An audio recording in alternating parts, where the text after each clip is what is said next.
بسم اللہ الرحمن الرحیم۔ شروع اللہ کے نام سے جو بڑا مہربان نہایت رحم والا ہے۔ آپ صلی اللہ علیہ وآلہ وسلم نے فرمایا، تم میں سے بہتر وہ ہے جو اپنے گھر والوں کے لیے بہتر ہو، اور میں اپنے گھر والوں کے لیے سب سے بہتر ہوں۔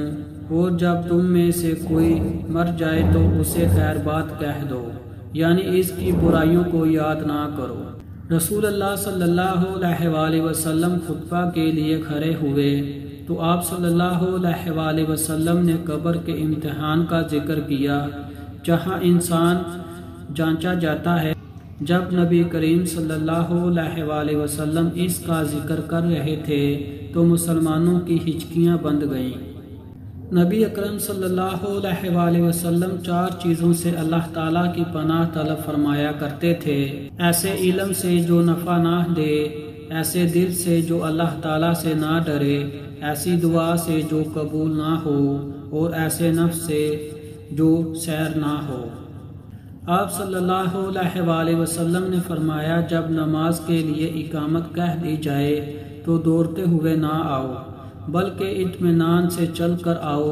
امام کے ساتھ جتنی نماز ملے تو پڑھ لو، اور جو چھوٹ جائے اسے پوری کر لو۔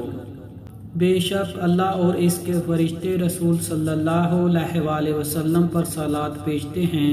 اے ایمان والو، تم بھی ان پر درود سلام بھیجو۔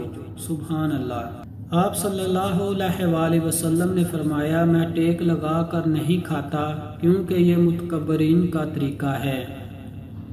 آپ صلی اللہ علیہ وآلہ وسلم کو جب کوئی کام سخت تکلیف پریشانی میں ڈال دیتا تو آپ یہ دعا پڑھتے: یا حیو یا قیوم برحمتک استغیث۔